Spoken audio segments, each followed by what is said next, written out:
You know, I'd like to wear suitors. Bernstein? I'm not comfortable this. Berenstein? Here. Bertrand? Here. Rayford? Here. Shaner? Scott? Here, please stand for a moment of silence, prayer followed by the Pledge of Allegiance. Amen.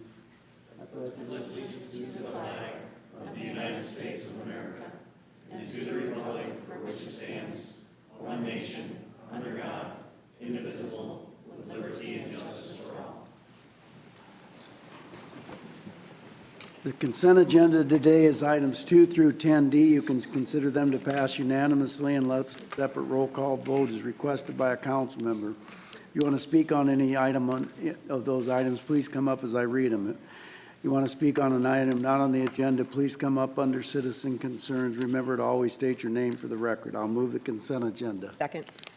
2 is a reading of the August 10th City Council minutes. 3 is the resolution appointing Sean Streck as Airport Director, amending the authorized personnel complement and salary schedule by adding the position and title of Airport Director.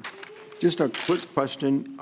In the salary component, it talked about an $82,000 component and then an increase of $45,000. Can I just get an understanding of what that means? Yeah, Teresa, we restructured that due to my leaving.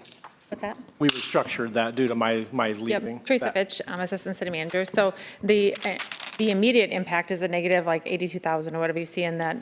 The maximum is, so when this gets completely up to the max of the pay scale, it'll only be a negative impact of 42,000, Okay. 47,000. So it's once the position gets to the top of the rank. Yes. Got it. Yep, so Thank you. this is an odd one because we did eliminate a position out there and added this position, and then Mike's position out there was partly allocated there, so it's really Right. different.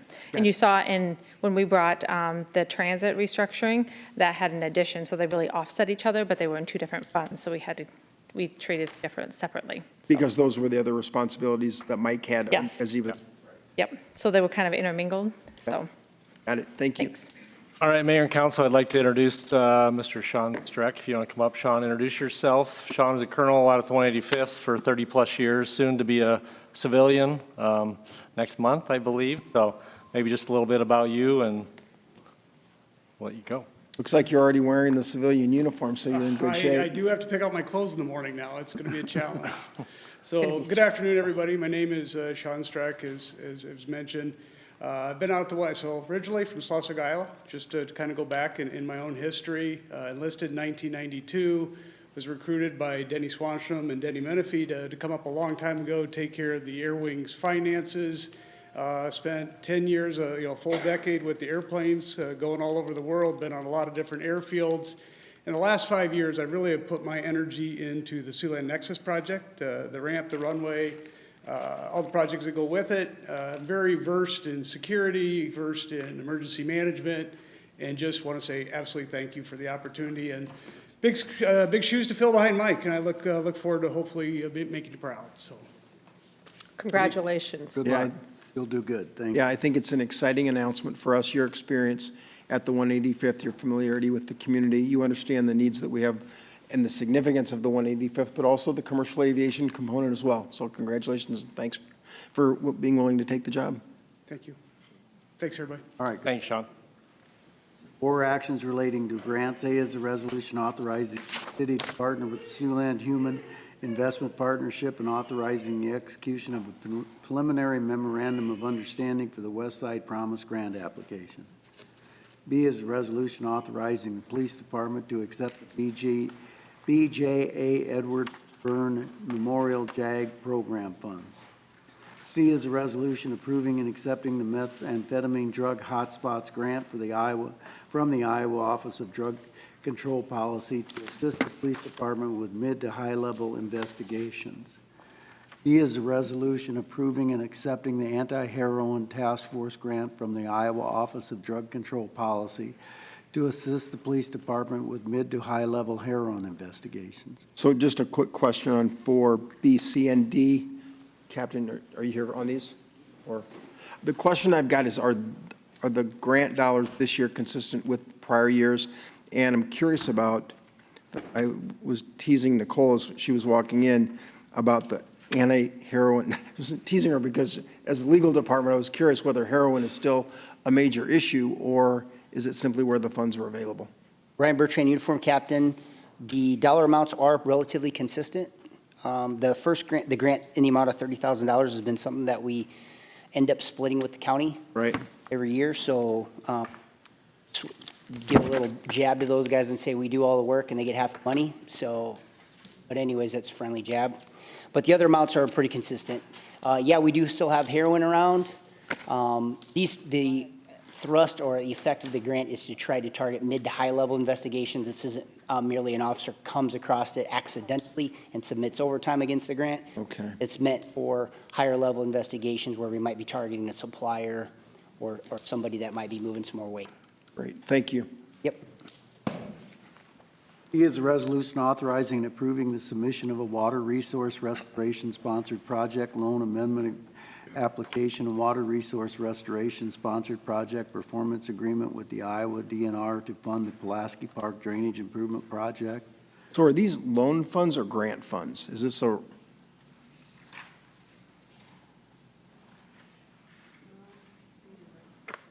Who's got?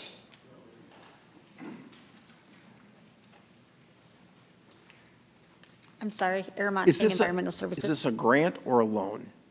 It's a loan, but we already have the money because it's an yeah. SRF funding.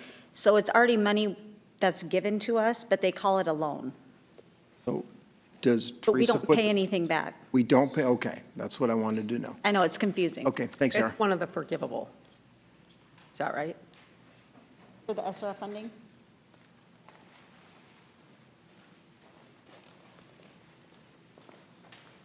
Tom Pingle, Public Works Director. What was your Is question? it a forgivable SRF loan? This is a sponsored SRF loan. Oh, okay. So What they do is, from past projects that we've done at the wastewater plant, all the interest money that we paid, they actually give it back, Okay, put it into certain water quality projects. so it's effectively a grant, and if Well- we've got the funds, we don't have to pay the principal or interest back. That's correct. Oh, I thought we paid the principal, not the interest. Okay. That's better news yet, then. Okay, thank you. Yep, thank you. 5 are actions relating to street closures. A is a resolution amending resolution number 2026-0734 to correct the event date for the temporary closures of the downtown area on August 29th for the Dueling Pianos event. B is a resolution temporarily closing various streets in the Morningside area on September 22nd for the East High Homecoming Parade. C is it resolution temporarily closing various streets in the Morningside area on September 18th for the Siouxland Christian School Homecoming Parade. D is a resolution temporarily closing a portion of Floyd Boulevard and Jefferson Street on September 21st for the North High Homecoming Parade. E is a resolution temporarily closing various streets in the downtown area September 5th for the Alley Art Festival. 6 are actions relating to agreements and contracts. A is a resolution authorizing negotiations with USP Technologies to perform odor control program services and chemical supply. Tom, is this you again? Why do you think we're only getting one vendor submitting a bid? Tom Pingle, Public Works Director. I think it's because of not many of the vendors now are supplying the pumps and the tanks to store the chemical, and they actually operate that outside of the city. So they do all that service plus supply the chemical. And we wanted that from other suppliers, so we don't have to put our own capital into this project. And I think that's the big driver behind it. A lot of them used to supply that support. You're comfortable that even with only one bidder, it's a competitive bid and it's consistent with the specs? Yeah, yep. Thanks. D is a resolution authorizing and approving a school tripper services agreement with the Sioux City Community School District for transportation services. 7 are actions relating to property. A is a resolution approving and accepting a county deed from Woodbury County and authorized payment for property at 401 7th Street. So on the transfer, on the materials, it says that all required environmental cleanup has been completed. Is there an anticipation that additional environmental cleanup will be due? I just got thrown by the word required. Renee Billings, Economic Development Manager. Part of the LOU with the county required them to do any cleanup. They did provide us with a letter of no further action from the DNR, so all the cleanup has been completed. Great, thanks, Renee. D is a resolution inviting proposals for the sale of a portion of 200 South Court Street in the combined Central Sioux City CBD urban renewal area, announcing the intent to accept the proposal of IDOT and scheduling a hearing. I would like to know, we got 30 days, but what we paid and what we're getting for that land? Because it's the Lechner site. Is this part of the Lechner site, any of it?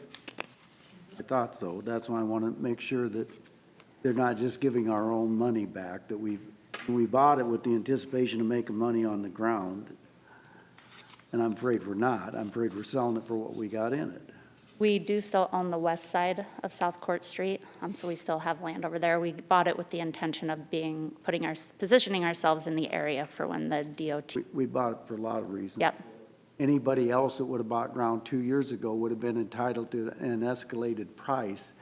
Why do I think we're selling it for what we have in it? It's pretty close, yep. And they did an appraisal. Correct. Yep, it's the appraised price. I'd like to see our appraisals, so it doesn't have, no hurry, we got 30 days. I love how the state takes our ground, anybody else they rent ground from, they pay rent.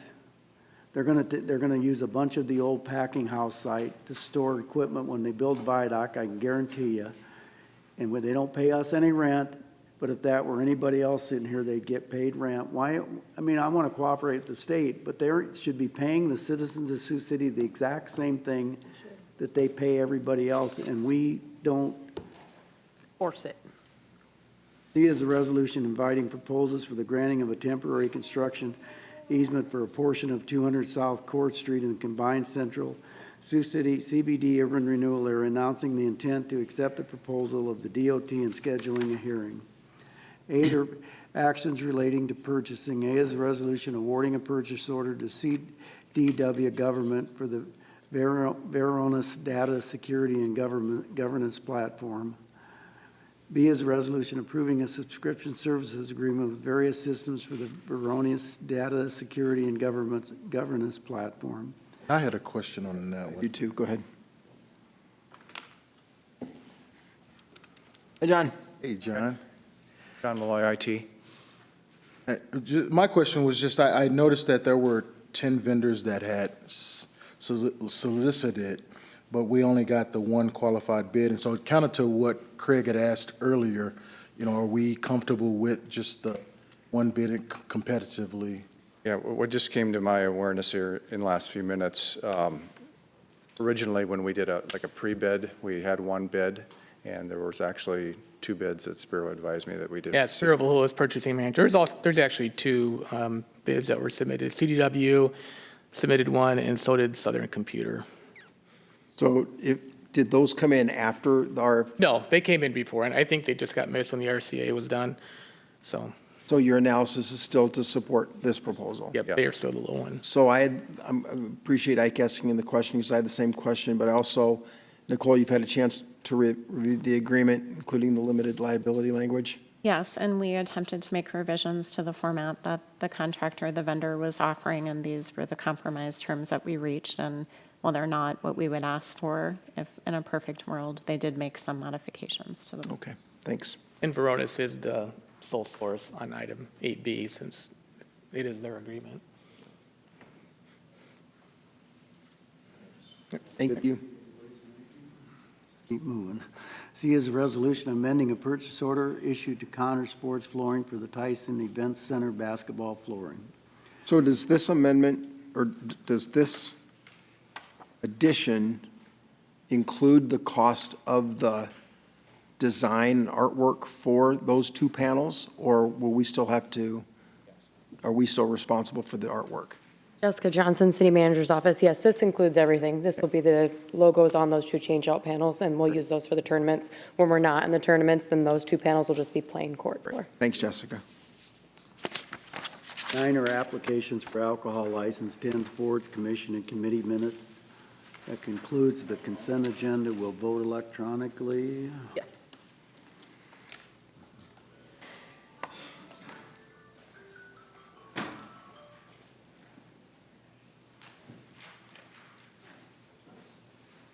Passes 5-0. 11 is a hearing and ordinance rezoning property at 1308 South Cleveland Street from public and institutional to general commercial. The petitioner is Joseph Protexter. P and Z recommends rezoning to mixed use. I'll move that. Second. Public hearing is now open. Anyone to be heard, please come to the microphone. Michelle Boss-Snells, Vice Chair of Planning and Zoning Commission.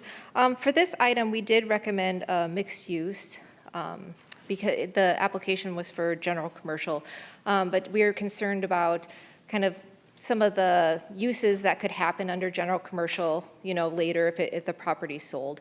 There was quite a bit of input from the public during the meeting. A lot of really great things about the business going in, but also some concerns in the neighborhood about that general commercial use and alcohol and traffic and whatnot. So the Planning Commission thought it'd be better to do mixed use and then ask the petitioner to come in for a conditional use permit for the alcohol. So the conditional use permit is through the Board of Adjustment? That's correct. And that has been completed? Yes, that went last week. And we don't, yeah, we simply approve the Board of Adjustment action. We wouldn't have any say on that. that's correct. So petitioners. So that went pending the zoning change to mixed. Okay. Yeah. So petitioners satisfied, and then are the neighbors satisfied with the conditional use? There wasn't too many neighbors at that meeting. There was one gentleman, I believe he's in the audience, who still had some concerns about it. Maybe just some confusion about, what's the difference between mixed use and general commercial and what can be allowed in with that. Well, they can talk now if they want to. Yeah.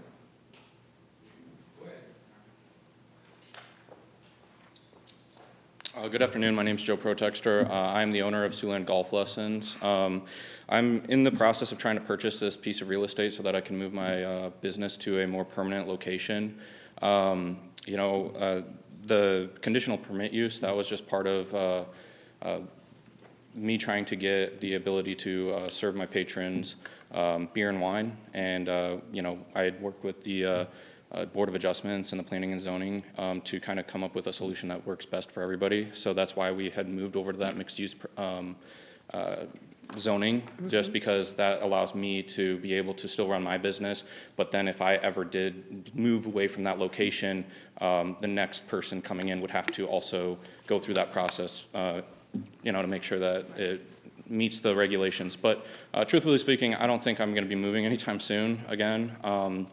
And then as far as like the biggest concern with the alcohol sales, I don't think I'll ever be running any, we only agreed that I'd be able to sell to 9 p.m. on any given night. But And that's in the use permit? Yeah, for It the actually conditional use specifically permit. states that? And it's limited to beer and wine. Yes. Right. Copy. I remember you from the innovation market. Yes. So you've come a long way. Congratulations. Yeah, it's been great. And as far as the business goes, I mean, the vast majority of what I do is golf lessons. Although we do a lot of other things, as far as trying to work from a philanthropic position, I've donated golf lessons to the Arts Center, to St. Luke's, pretty much anybody that reaches out for like their, baskets that they put on silent auctions. Sure. I'm more than happy to donate to those types of things. We actually just wrapped up a 6-week clinic called PGA Hope, which gives free golf lessons to veterans in the community. And as somebody who works full-time at the 185th myself, that was a really cool opportunity to be able to teach golf lessons to people that I consider my colleagues and those who have also retired from the service. Future things that I'm going to try to do with the business is also reach out to schools, see if we can kind of get more kids involved in golf. But we do have a lot of kids that are high school players that are performing at a very, very high level, and unfortunately there's not really anybody but myself in town that are teaching golf lessons on a regular basis. You can go to a golf course and try to set up something with the head pro, but unfortunately it's more difficult than my process right here. And then we also do the recreational portion for when it's winter time and there's not a whole lot to do. You can come inside, rent out a bay, play from any of the 500 plus courses that are on the program, and just have a good time, something pretty family friendly. And yeah, we're going to try to keep that rolling, as well as our kids clinics and all the other stuff that we do. Will you plan to be open spring and summer as well? Yeah, I'm open all year All year round long? because since it's indoors, we're not really limited by weather. I mean, outside of obviously like a blizzard, but once the snow's cleared off of the parking lot, we can resume business. How, the back of your property, so if you're on Gordon, you're looking up, you see the front of your property. To the back of your property, how close are you to any of the residential properties that might share, There are 3 residential houses that back up against there, but there is a buffer zone as well as kind of like a hedge or like a tree line that kind of blocks that. But there is a parking lot right there because. Oh, there is a parking lot in the back there? Yeah, because it had previously been operated as a church, so there's plenty of parking spots. That was actually one of the big concerns that the Planning and Zoning Commission had, just wondering if it was going to affect like daily traffic. And it really won't because, again, there's more than enough parking spots for what I'm able to actually have as far as customers coming through there. Seems like you have your checks in there with the limited hours of serving the alcohol. You have your alcohol limited to just beer and wine. So I think you're ready for it. I'm glad to see you moving up. Thank you. I appreciate Do you have that. everything you need right now? Sorry, could you? Do you have everything you need right now?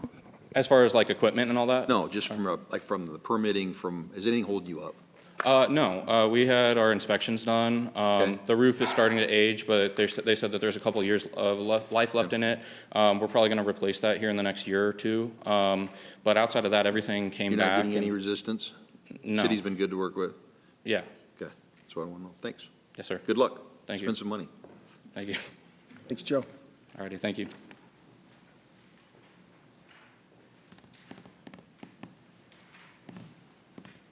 Ron Smith, 1409 South Hennepin.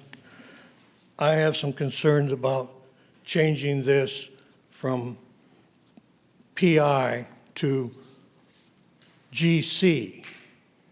It says here mixed use, but you're also changing it to GC, is that correct? The recommendation is to mixed use. GC mixed use, is that correct? Nope, it's just mixed use, which is a, general commercial allows some different uses that, some more maybe, I don't know what the word Fall is. under that umbrella. Yeah, some different uses that maybe the neighborhood wouldn't want. And mixed use brings that down a little bit, so the uses aren't as intense. Well, like a store on one level and maybe something else up above, like apartments or something like that is like the example that we It could used. change to GC. No, No, it cannot. it's being rezoned to a. Other words, they dropped the GC. For clarification, the way that it is currently presented is from public institutional to GC, but planning and zoning is recommending that the council amend that to be mixed use for today, for the consideration of the council. The council would have to move to amend from PI to mixed use Which we're going to do. today. But we can't do that. We have to. Because this is a 3-acre site. We're not just talking about a 20-foot by 20-foot. Right. Right. We're amending this, though, Yeah, All I right. think to make they it go to mixed use. They originally sought a broader scoped use, and planning and zoning narrowed the scope to address the concerns that you're raising, the neighborhood concerns and the potential, plus the conditional use permit through the Board of Adjustment to allow the sale of liquor, which is only applicable to Mr. Protexter. Because we didn't hear anything what other use of this additional property has been, or is intended to be used. It's all going to be zoned mixed use. All right. It's not going to be general commercial. We're rezoning the whole piece, Correct. not just the building. And access to this is off a residential street. And we're going to have beer deliveries and semis or pop delivery with semis off this street. It's a bad intersection at the bottom of Cleveland. Off of Gordon. You feel like you're going to get run of over Gordon? when you're making a right Off of turn there. Gordon? Off Gordon, Gordon. yes. And it's almost impossible to get across to go north. Is he understand that this has a $1 million assessed value on it? Is he going to be paying property tax on $1 million value?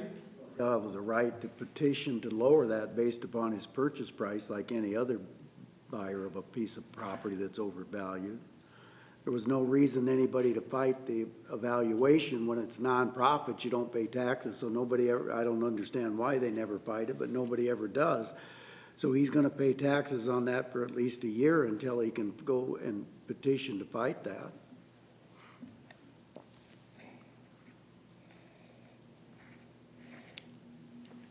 He didn't say whether he was going to clear the shrubs out or not. In the There's back? a lot of shrub growth that's been allowed to grow in that area. Sure, Joe, be happy to address that. Yeah. Got to go to the you can go to the one over here too. There is quite a bit of overgrowth towards that east side there. I was kind of trying to, I will clear it out. I'm not going to explain why right now. Well, I guess I could. I do plan to use that space for, eventually I want to install like an outdoor artificial putting green next to the building so that people can practice putting and chipping outdoors on nicer days. And then I would like to try to keep the canopy of trees there and then clear out that whole internal area of the voluntary trees and shrubs that have popped up, and potentially, in due time, 3 to 4 years from now, maybe put in like mini golf or something else that, again, more people and families can come and do something, with that space versus it just being a bunch of trees that are kind of an eyesore to look at. Thank you. Changing this ordinance zoning, how's that open up to the new advertising billboard sign ordinance that's coming up? Is that going to open this area up to a billboard sign? Billboards, but. Chris, can you come Yeah, up? well, It's getting ready to get lifted. Chris Madgen, Planning Division Manager. Rezoning the site, I do not believe that would impact this because of the proximity to residential. And we are planning to bring that ordinance to the Planning and Zoning Commission next week. But this planning and That- zoning adjustment and the conditional use permit don't have a direct or indirect impact on a sign ordinance or billboards. Correct.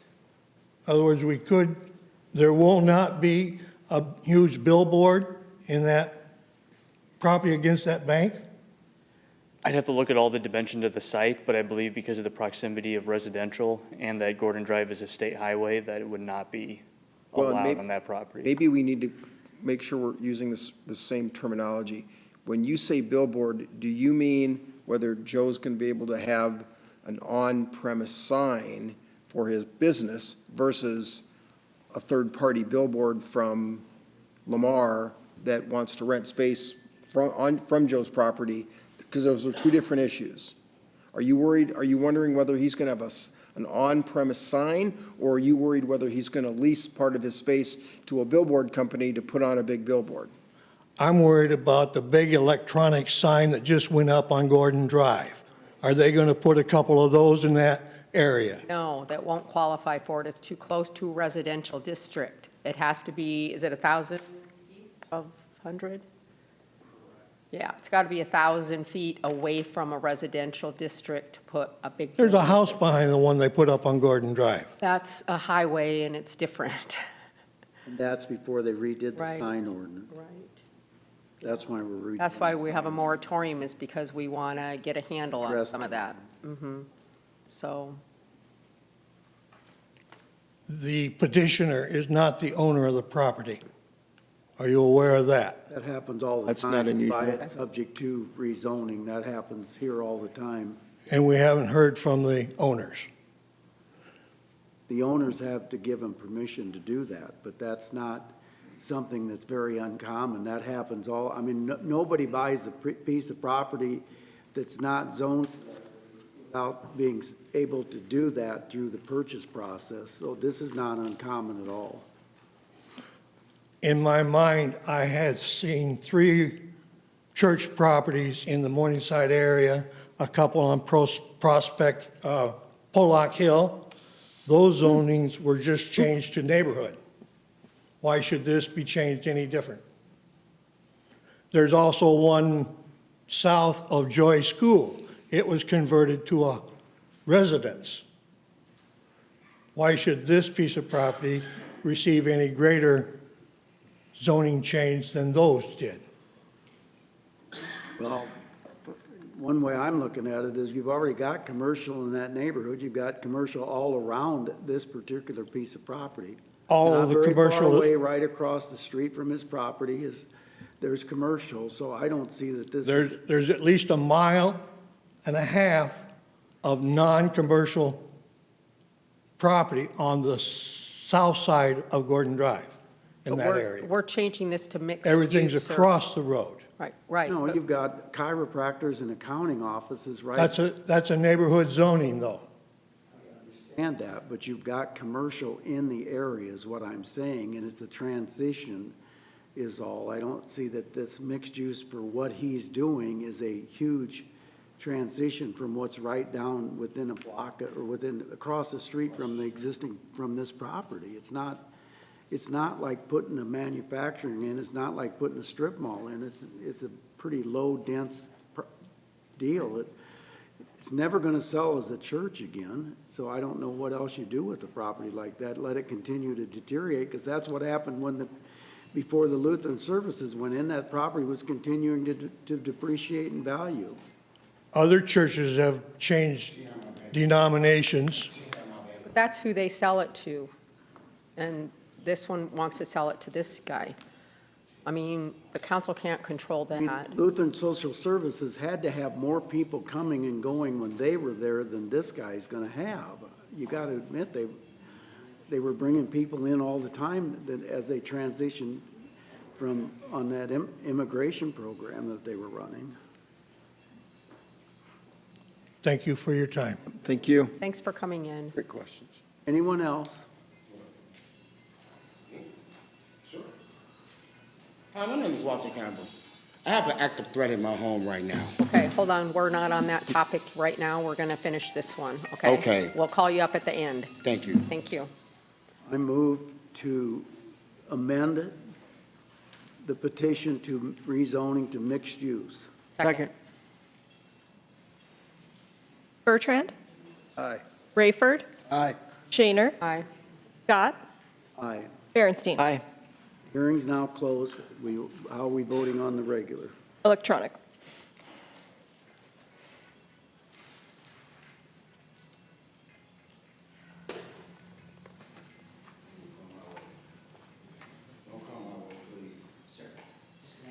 That passes 5-0.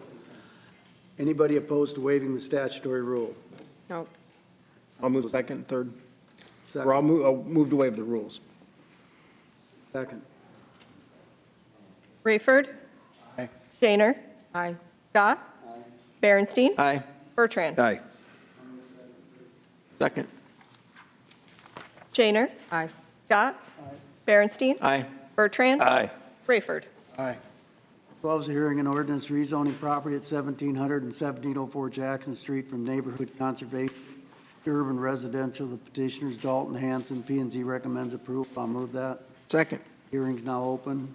Yep, the planning and zoning recommends approval of this item. There weren't any comments during the meeting from the public. Anyone to be heard? Seeing none, the hearing is closed. So the modifications are required because of the financing requirement, so that if there were issues with the property, if there was more than 50% destruction, then they would have issues to rebuild. Is that why we're doing this? That was my understanding, yeah.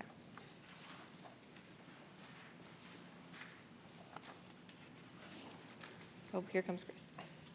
Correct. We updated the urban residential zone to remove setback requirements in parking.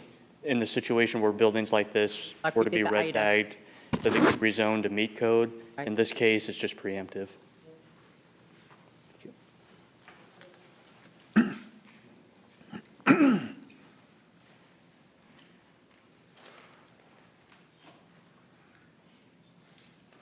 Passes 5-0. Anybody opposed to waiving the statutory rule? I'll move to waive the rules. Second. Shaner. Aye. Scott. Berenstein. Aye. Bertrand. Aye. Rayford. Aye. Second. Scott. Berenstein. Aye. Bertrand. Aye. Rayford. Aye. Shaner.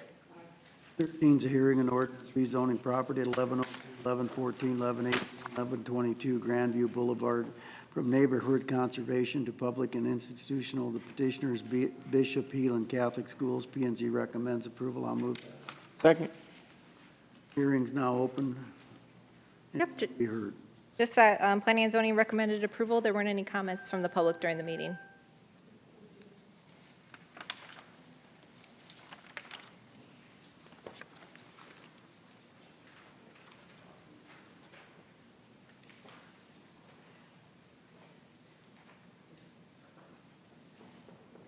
Passes 5-0. Anybody opposed to waiving the statutory rule? No. I move to waive the rules. Scott? Berenstein? Aye. Bertrand? Aye. Rayford? Aye. Shaner? I'll move second, third. Second. Berenstein? Aye. Bertrand? Aye. Rayford? Aye. Shaner? Aye. Scott? 14 is a resolution Hey, authorizing. real quick, Mr. Mayor, real quick. I know we got some healing people here. Just want to say good job on removing that pink house. They took the trees too, which was great. I noticed too. That was an extra effort, probably an extra cost to you guys. And you went the extra mile to make that nice. So that was kind of a request they had. So good job on finishing what you started there with that. So well done. Yeah, Casey just wants to make sure that you didn't beat his kid up too, and got him too low on the price on that, but We beat him up pretty good, but give him a little props there. So they did a good job. They got it cleaned up nice. 14 is a resolution authorizing reimbursement to F3 Marina for fuel systems, B-dock repairs, and dredging for the Sioux City Marina deferred from August 10th, 2026. I'll move that. Second. And thank you for the additional detail. Thank you very much.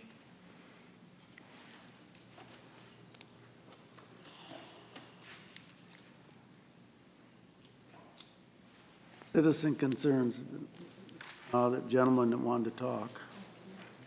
What's that? Oh, 5-0 on the last vote. All right. How you doing? I was here before about the police, a police matter you guys told me it was. I talked to the captain, and the captain told me that he couldn't find the officers that I was looking for that assaulted me, and one of the officers came to my home. I have an active threat on my house right now due to the fact that the mother of my child is trying to keep the father of my baby away from me. Her name is Italy Sanchez. The person who's calling me from Super 8 is Julian Porter. He's claiming to have a gun in Super 8. I've been calling him since, she called me June 18th.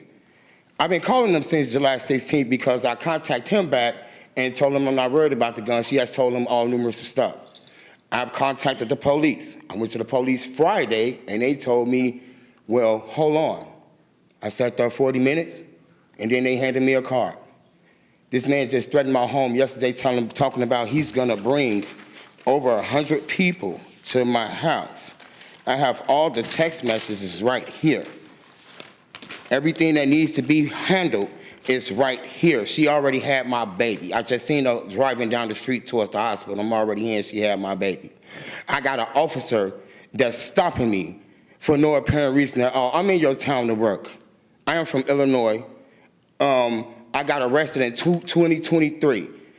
I'm trying to file a PCR, but you guys don't have that in the town. So I went online and got it. I'm trying to put my case back in court and everything. Right now, I need help from this man who's threatening my home. So what can I do? Because I didn't call everybody. The police, the busman, everybody. So I don't know what to do from this point. Sir, I know that before we go any further, I know Heidi's going to ask for your name, so she can get that in the record, please. Okay. What was your name, sir? My name is Walter Campbell. Thank you. From Illinois? I'm from Chicago, Illinois. And since I've been down here, the police have been putting cases on me for no apparent reason at all. And I have been the victim in all my cases. Like right now, I'm in the victim role right now. She called them and told them that she never had sex with me. And they came to my house and I told them that that's a fake police report, that I want her arrested. Nothing. Anything I want? Nothing. Anything somebody else want, they can call and say, I said bring an AK. They gonna arrest me for a threat. Here go the paperwork for that right here. Anything I do in this town, they arresting me. Anything, if I call them for help, I don't get it. So I don't know what to do.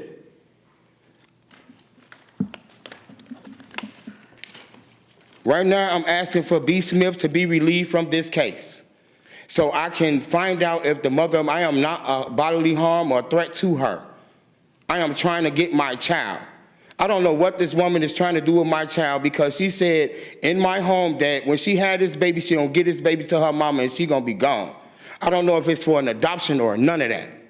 That's my main concern in this town. Do you have an attorney? No, not yet, but I'm hearing about, what is it, Brookmire? Yeah. I don't have an attorney. I can't afford an attorney. I'm trying to look for an attorney that'll do something pro bono or whatever the case may be.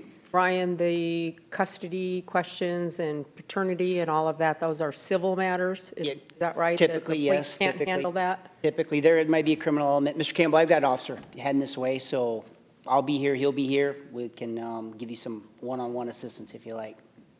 About what? The case? The case, yeah. When would that be? I got an officer coming this way right now. Okay, because I have to be at work at night at 10 o'clock and I have to lay down, so I'm like pressing for time because this is very important, but I'm right here waiting. Okay, we'll be 10 o'clock for sure. Anyone else to be heard? Any citizens? Seeing none, we'll go to Police Chief Select. Well, this item was put on at the request of Mr. Bertrand, just to have open discussion, I believe, on where we're at in the process. Right now, we have made no final selection. We're getting additional information before recommendation from the City Council. What's your timeline, Mike? Timeline, just due to the council meetings, how they fall, is probably going to be that September 14th meeting. Janelle, is that right? Just based on the timeline of the testing and information we're at. We won't have it by next Monday, so, and then we're off for 2 weeks.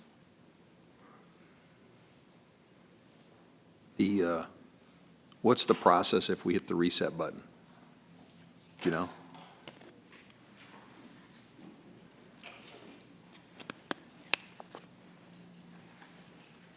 The only reason I'm bringing this up is I keep hearing that these are the two finalists, the two finalists, the two finalists. These aren't the two finalists. These are the two people that made it through out of 19, and they've been labeled the finalists. If 3 would have slipped through, we'd had 3 finalists, or we'd had 4 finalists, I guess. But I think there's a perception out there that this is somehow these are the 2 that made it down to like the final 2, and that's a little bit of misleading.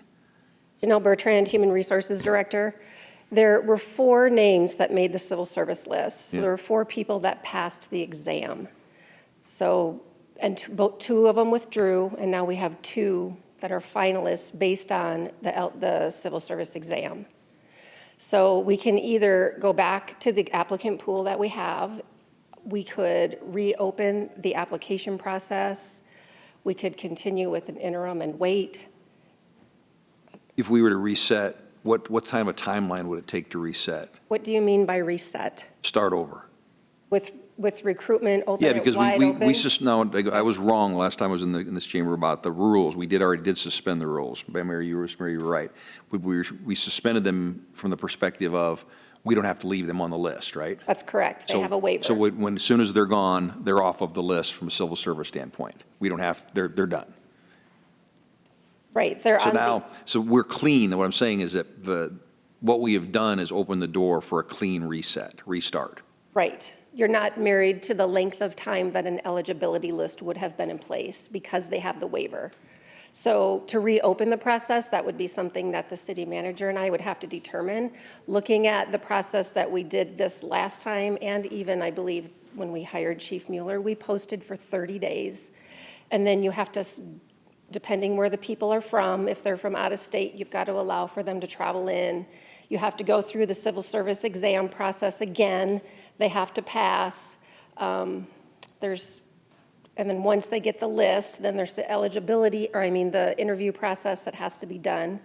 So it's timely. So other than travel, the recruiter that has been paid, he's on the hook. He's not going to bang us again. They just go back to the pool. He just goes and does the work again, right? We're not another 40,000 with the exception of some travel.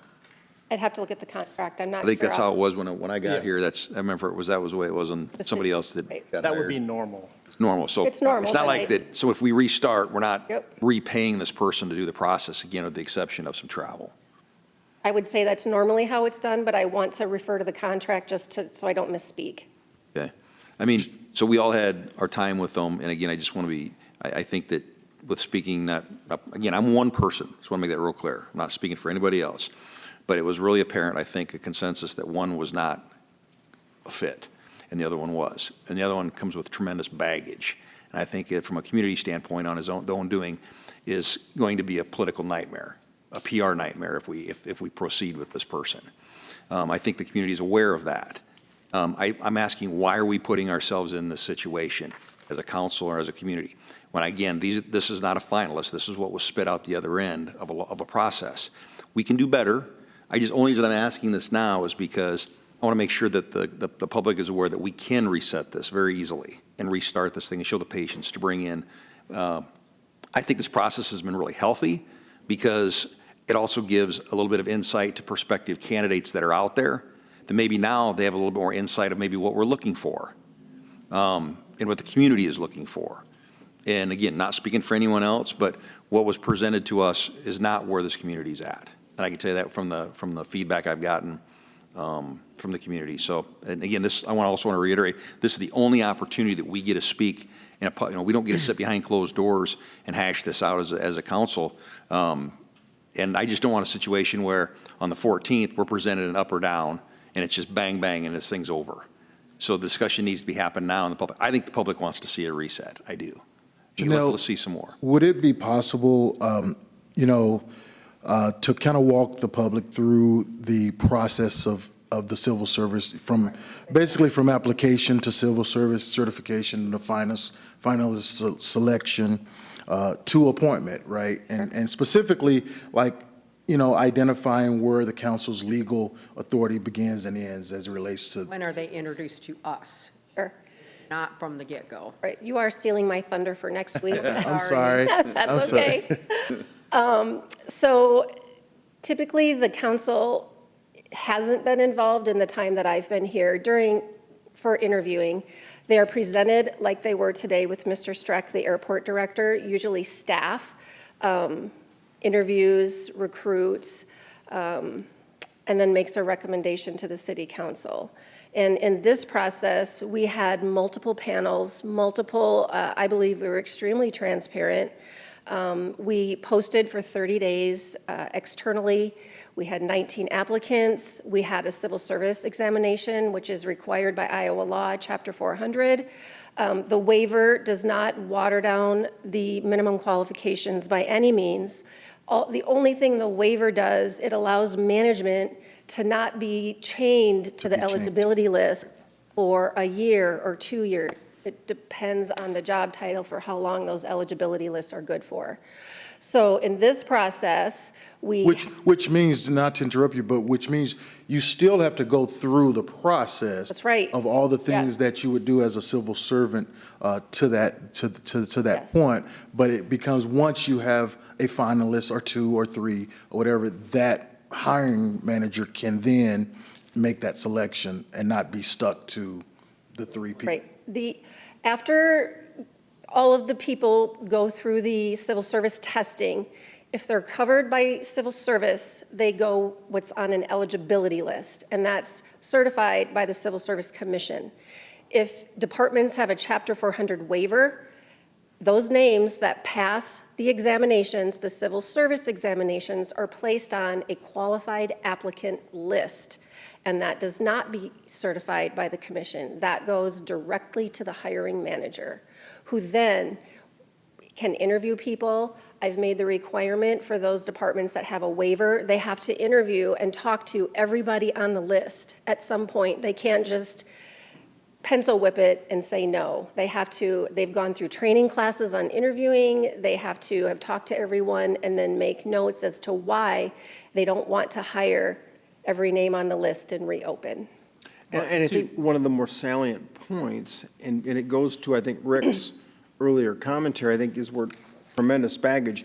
Part of what we're doing now is trying to work through those questions, work through those issues, part of which is raised by the general public. Sure. part of which should have been raised by the search firm, part of which is the diligence that Mike will do. I know that we've all had a chance to visit with Mike and have shared commentary, both positive and negative, and direction on how he should conduct his due diligence, including community leaders from other cities that have participated in this process with these candidates. And I think once we get through that due diligence phase in the next couple of weeks, that's when we're going to be presented with one of the candidates that has made, to your point, Janelle, the finals list or the finalists. And if that's not acceptable, then we'll make alternate plans.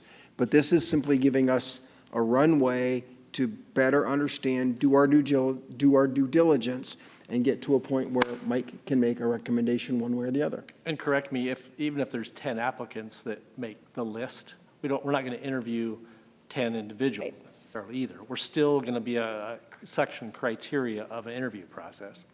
Right. And that's up to the hiring manager. I was going to say that's the hiring manager. And the recruiter, there were some other background type things that could be done once the qualified applicant list is available. And those did take place, and the recruiter was aware of the baggage that you guys say. So, and I think the community was as well once the names were released. After, police is quite a bit different because they're law enforcement, so their background checks are quite a bit more extensive than what I would go through and what other people would go through. They wouldn't do that intense background check until they qualify through the civil service test? There's an expense to that, a cost to that. Right. So no, that would have to be a decision that the city manager would make. But, and also because both of these, the two finalists that you say were from out of state, there's a whole nother set of criteria they have to meet under the Iowa Law Enforcement Academy. They have to go through all these training reviews. So that's aside from a city's process. That's what the Iowa Law Enforcement Academy does. So I think part of before you're even presented with a name is to ensure that they're going to be found to be a certified peace officer and that their background check came through clean. So the candidate themselves, again, the reason the dialogue here is because, again, we're all five are sitting here. So when I sat in the interview process with the recruiter and I asked Mike to sit in, because you never take an interview, in my opinion, if you're not sitting with the hiring manager. And we went through the discussion, and some of the things that alarmed me outside of the baggage, which he was very upfront about and talked about, was I didn't like the idea that he identified as a police executive, not a police chief.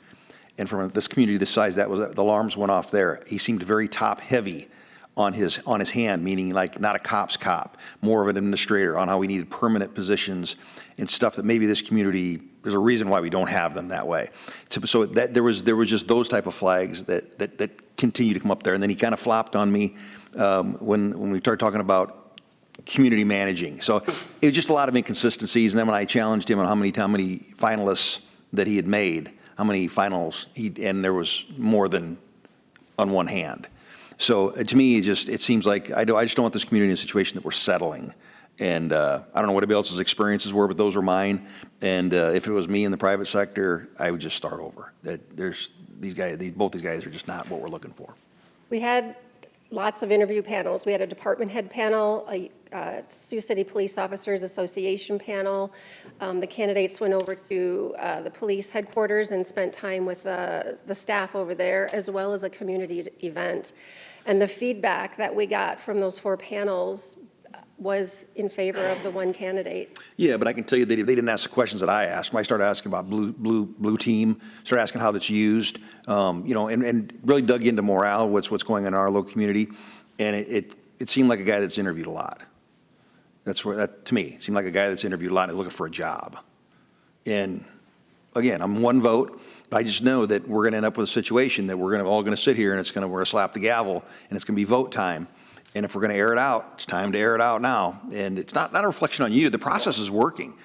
I'd rather have this happen now than what happened in Des Moines or what happened at the Sioux City Community School District. This is all in front of us now. It's been fleshed out. And so I just think that it's foolish and a PR nightmare if we jump into this. Let's start over. So, and that's why I want a discussion. I open it up to the rest of my colleagues. Well, first of all, I don't hear, we run in different circles, obviously, but the big concern is we're not hiring locally. Well, guess what? Nobody applied, only one person. Right. I was just going to bring Yeah. that up. I can't help Because that. it was in I the can't help wrong that. That's part part of of their the career. process. Right.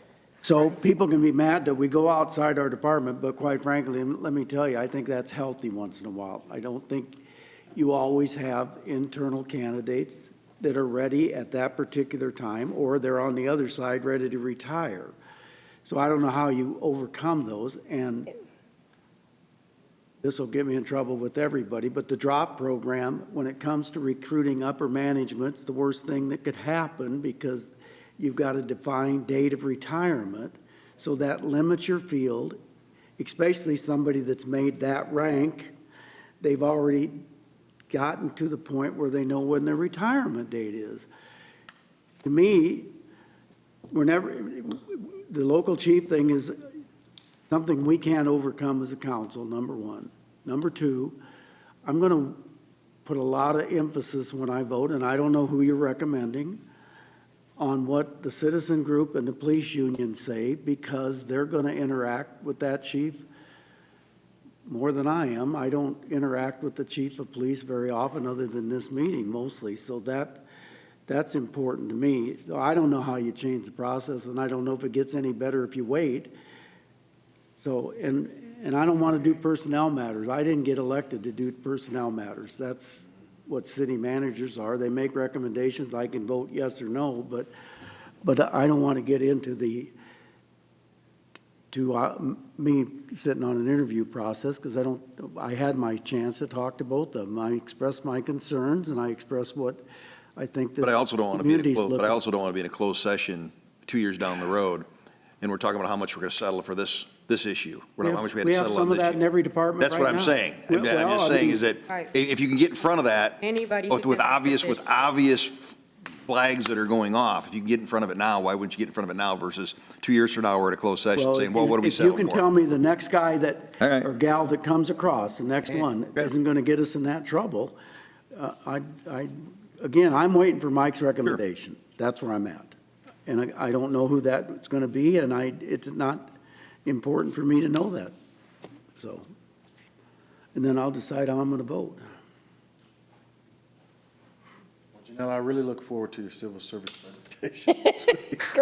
Yes, that would be very nice. But I'm glad that you, Mayor, you brought up the internal question, because there are some great people that work for us already that would be a good candidate, but they take a look at where they're at in their life, how close they are to retirement, where they live, where they might be living, in the future, and it was not the right time for those people to apply. That was their choice.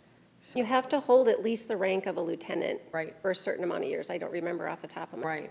You can't just have an officer. No, absolutely.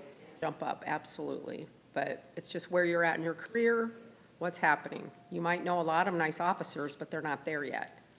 Again, I could take a cheap shot here and say, why aren't we in that position? But I won't do that. One thing I do, Just did. I appreciate the process, because having served on civil service, I do know the process has integrity, and we have to hold to that, because we know that when we don't have the process, we know that what we've gotten, and that's sometimes favoritisms, and we pick and choose who we want. This process keeps us from doing that, and so 19 people applied, 2 made it through. So, or Four made it through. 4 made it through, Yep. 2 decided to decline. And guess what? We could make an offer and that person declines, right? I mean, we've seen that happen before too. Yep. So, I kind of go along with the mayor and look forward to seeing what we have. I think this is good, healthy dialogue. Absolutely. We're allowed to share perspective, and within your constraints, working with Mike to understand the direction that he's getting, the concerns that have been raised. I think it's great dialogue, and I look forward to learning more, and we'll make a decision after we learn more. Okay, thank you. Change orders.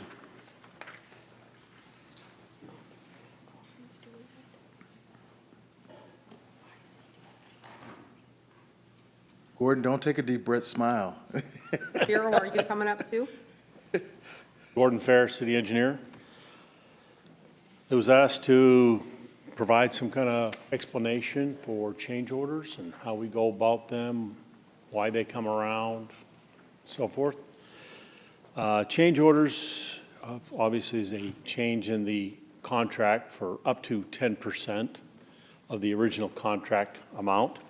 Anything over that, that has to go to council for approval before we can give approval to the contractor. So up to 10%, I can approve. That's called administrative.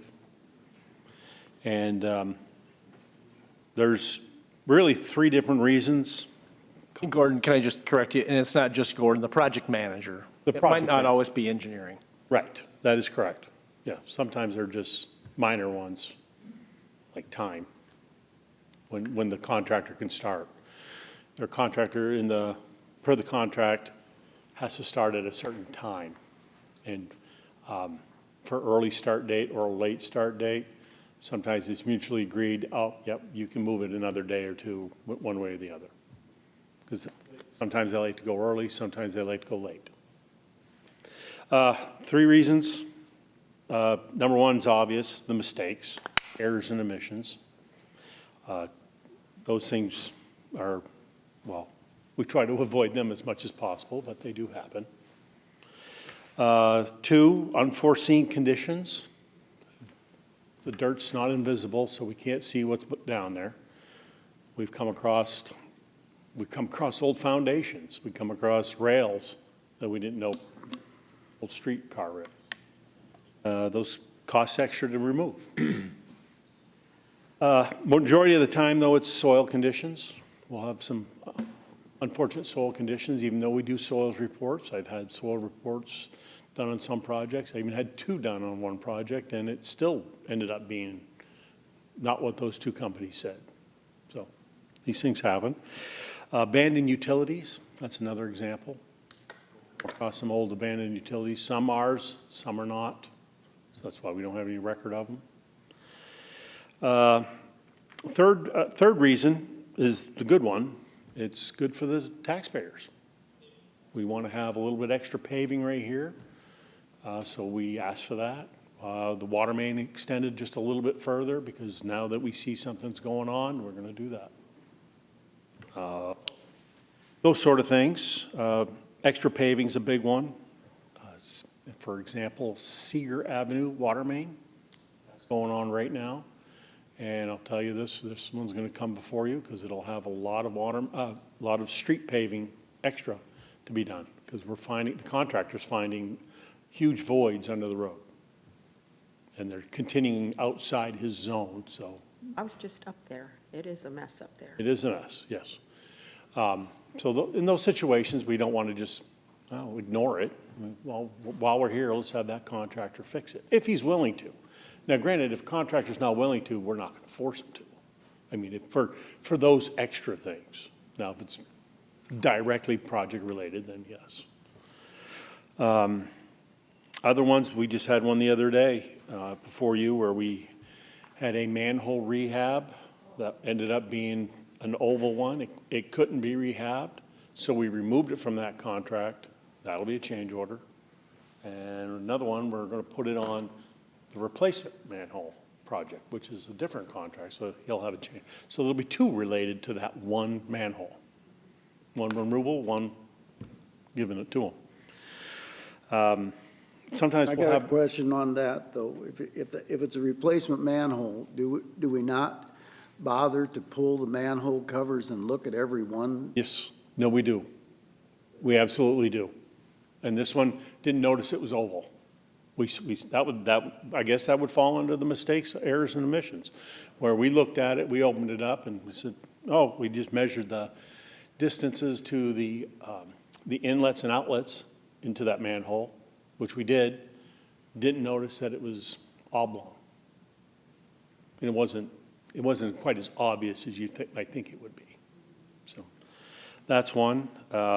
Sometimes we have urgent repairs that happen in between when that contract was bid, and we'll tack that onto a project if it's a like service, and if we negotiate each one of these with the contractor. Sometimes it's just a bid item. It's like, oh, it's $10 a linear foot for whatever. Yep, he'll just tack it on there. He doesn't care. If he does, then he's got the right to ask for more or another mobilization. Like I said, we negotiate those. We just don't blindly take whatever they say. And of course, then there's always the quantities. At the end of every project, it's quantities, a quantity adjustment. We ask for, X amount of square feet of paving. Well, we got Y. That could be high or low. So a lot of times that happens almost every single project. The only ones that don't are the lump sum projects, where it's one lump sum to do it. And then there's value engineering. Sometimes a contractor looks at it and says, hey, I got an idea. This is better for the city and the taxpayers if we do this. It may cost more, may cost less, but he wants to change it. So that is a change order. So,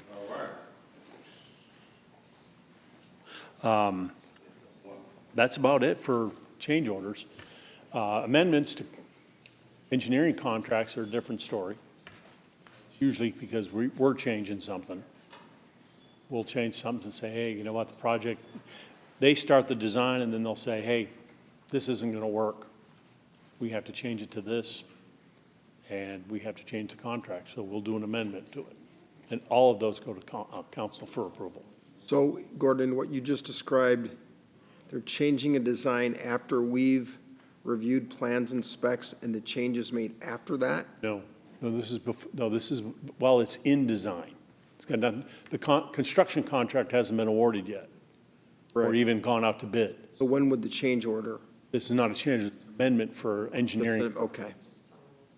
So the engineering firms, we tell them we want to go from this street to this street for whatever, and he looks at it and goes, well, you can't because of this. You might have to go further or less or whatever.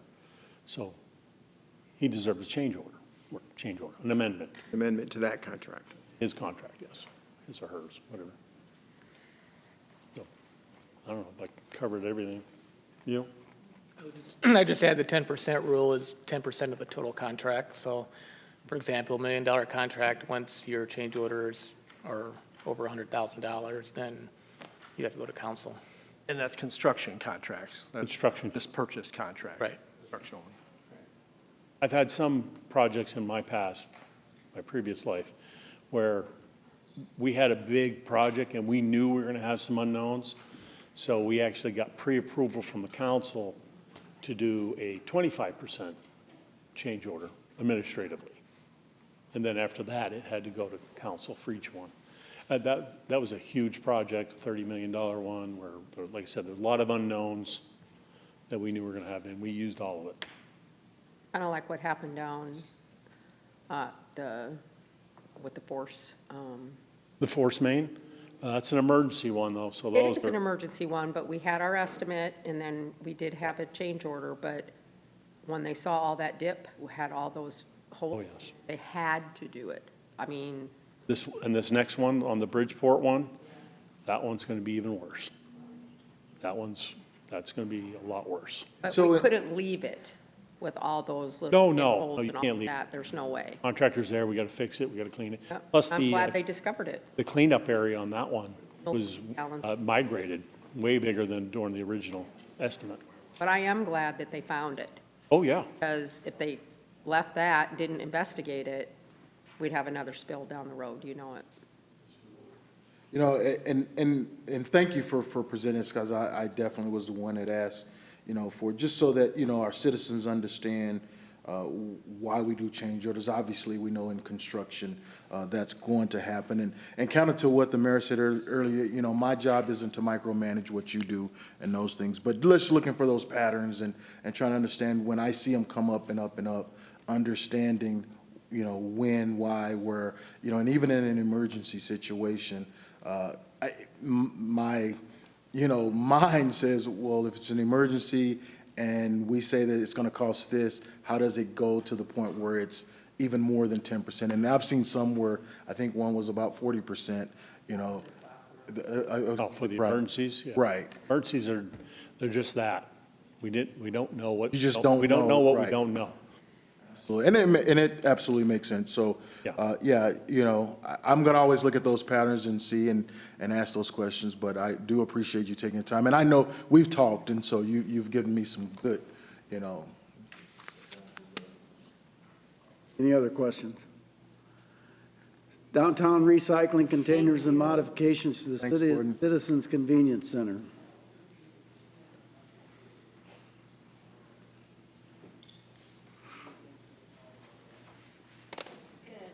Council. Hello. So we do have a presentation. I'm making it really quick. I know it's all at the end of the day. And this is basically just to get conversation going. Era, Montaigne.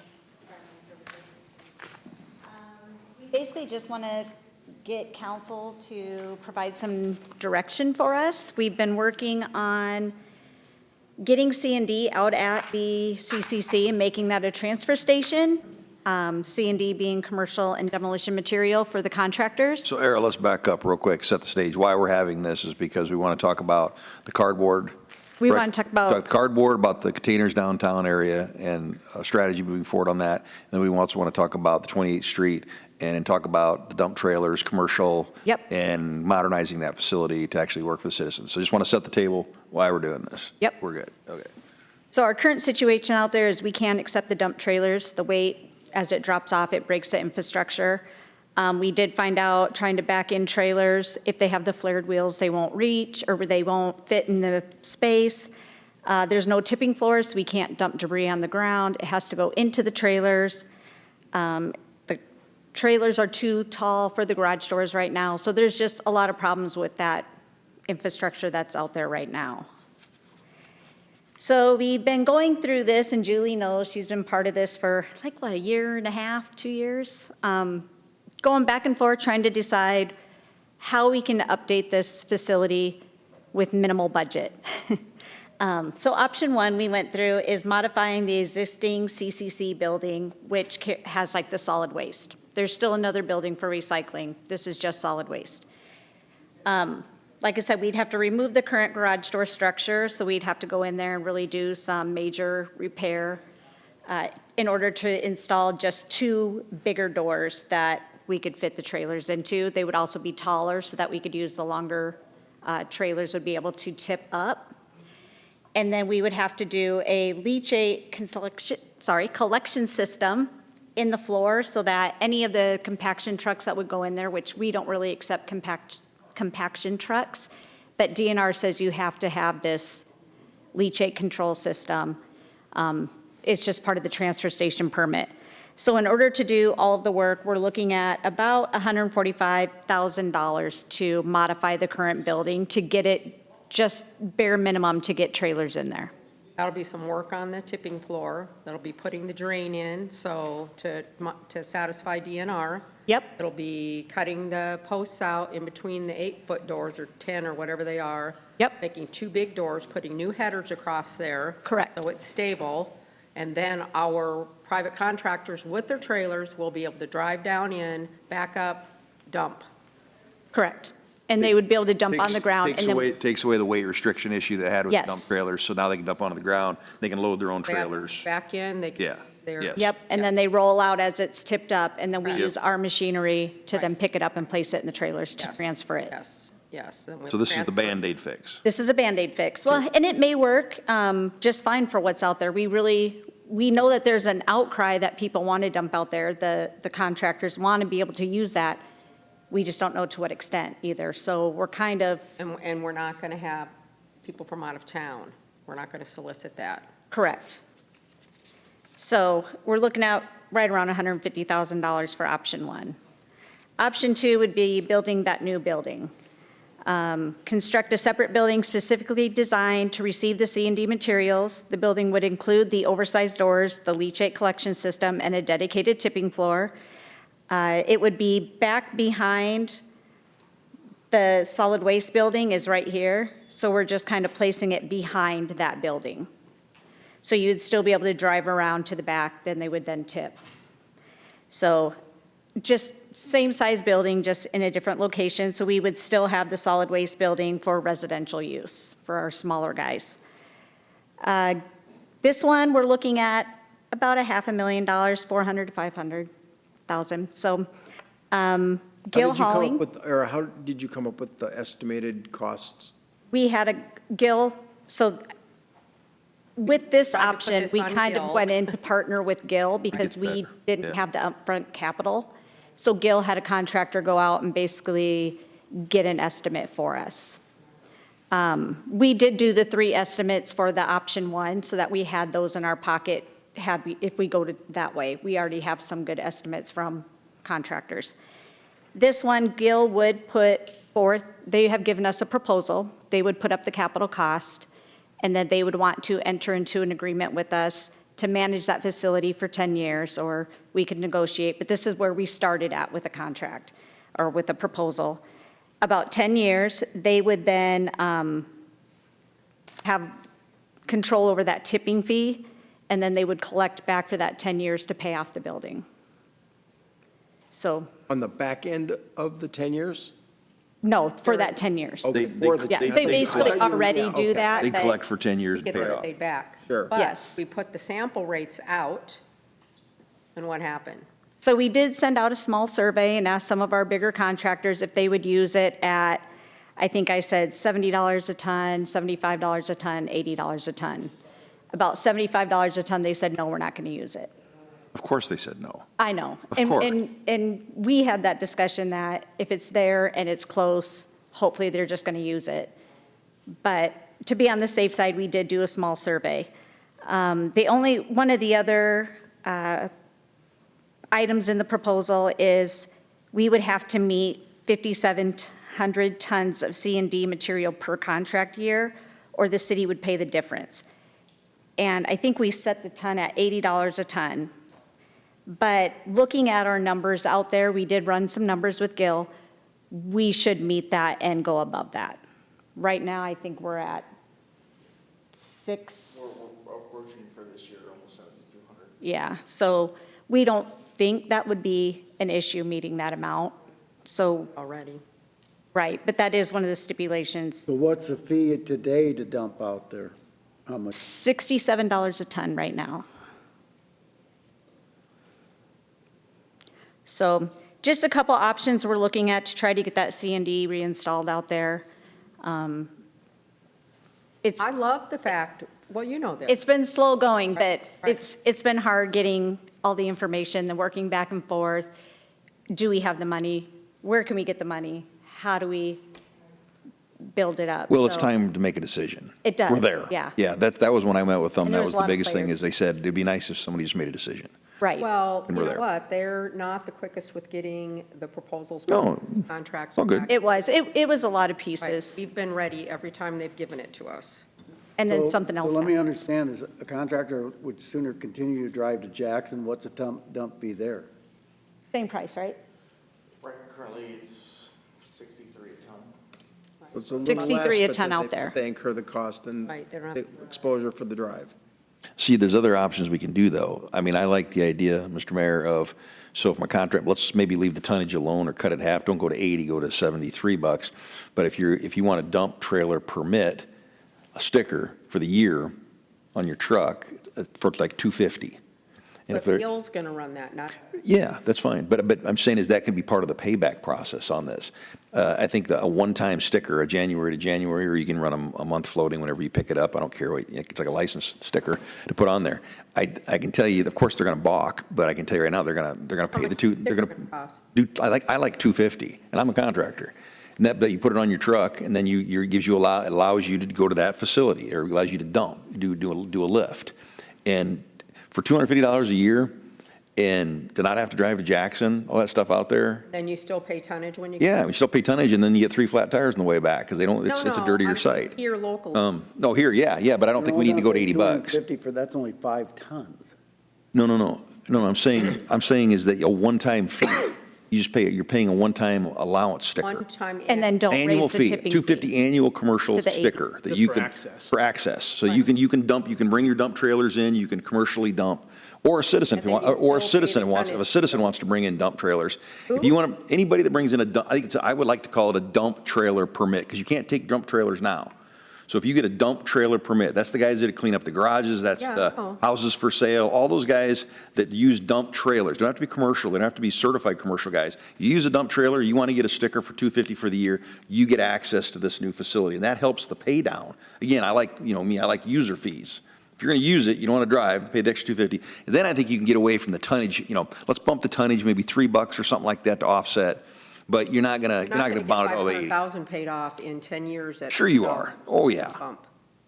Yeah, I think it's gonna shock you, the guys that are gonna pay that I night. think they're going to come, but I don't think $3 is going to get it, and I don't think Gil's. Additional tonnage. No, I understand. But the nice part is I think that on the 10-year payback, let's run some numbers, 'cause I think the numbers are gonna surprise us. I love the idea Yeah. of building a new shed. I brought that idea to Gil in the first place for them to put the capital up to do the. Right, but it never got voted on. We're here to vote. So We're not voting so I think from here, we're gonna put the ordinance forward, and we're gonna vote up or down one way or the other on this, because we're gonna get a vote.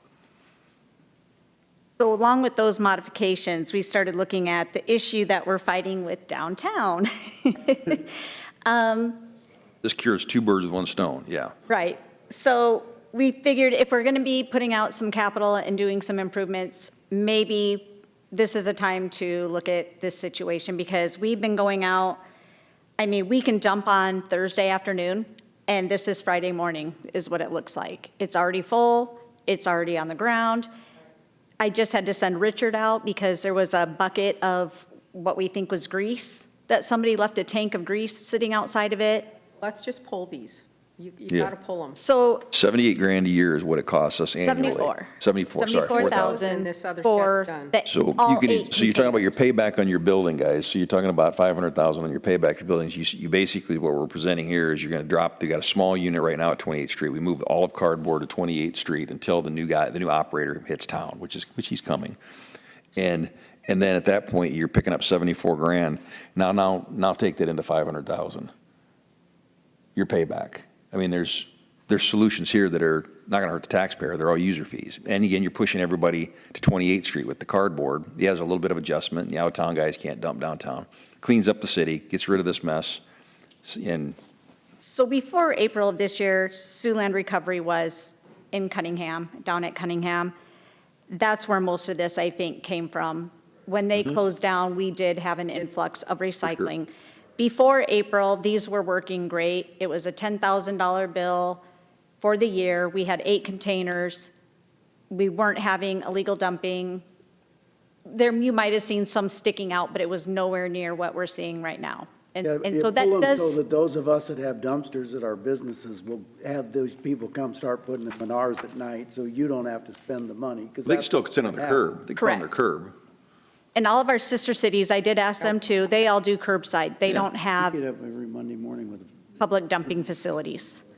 Say that again, Era. Our sister cities only have curbside collection, so they do not have a facility like this or any kind of dumpsters like this. So we are seeing many license plates from outside of our area. Amen, good call. Definitely, we definitely need to move them. So then would you move those to 28? We could and make it just a one-stop shop. If we did that, this little area is right now just dirt, and it kind of has where all the water runoff from the building goes to. We could asphalt that to match what is already out there that we did 3 years ago, and basically make it like a little recycling center. We would put some fence on the sides of it so that people would have to drive through one direction to kind of control the traffic, come out the one side, plus that fencing would catch anything that would fly out, any papers or plastic that would fly out of there. And then it would direct the traffic to come out at that south end and just turn and exit. So it kind of keeps the traffic moving, and they don't actually have to enter past the scale. And one of the complaints is gonna be, oh, you're gonna get illegal dumping. Well, you got illegal dumping right now on these dumpsters, so I'd rather have it close to they can run their loader down to the bottom of the hill and pick it up versus having to do it professionally, so. And that would still be no charge. This is called solution. Citizens or whomever. Correct. It's no charge for our residents to go out there for recycling. Right. So basically, they would have just that one area. It would be operating hours, which are 8 to 5 and 9 to 2 on Saturdays. So I know that will be an issue for some of our We need residents. to look at Saturday's hours anyway. Agreed. So you said that, say that again, it would be, It'd be, right now, it would be working hours at the CCC, which is 8 to 5, and then 9 to 2 on Saturday. I think That's that- the only holdup I see with it. We could potentially put one outside the gate and hope for the best, but we're going to end up, the same again, No. with that same issue. do you know how much, I mean, if there was, you know, I've used the one that was on Cunningham, and I don't know if I ever saw too much illegal dumping, but, you know, So I talked to her before she closed, and she said 90% of what went into those roll-offs, she just carted right to the landfill.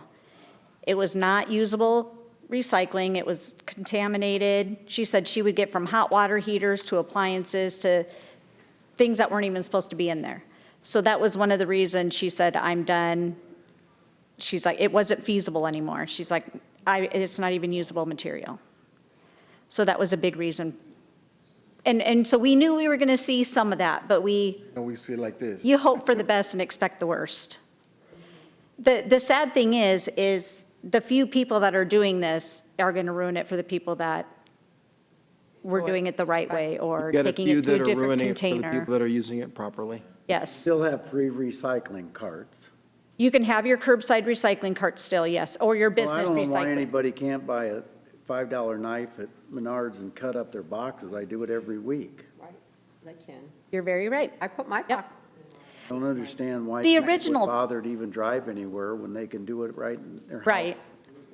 The original thought behind these was also the downtown business, like downtown lofts. We got a lot of apartments now going up downtown, and the landlocked businesses that don't have the space for a recycling container, and the apartments aren't supplying them. So they wanted an outlet to have someplace for the recycling, which, so then and before Siouxland Recovery closed, we had great turnout with this. I mean, we had nice, clean recycling.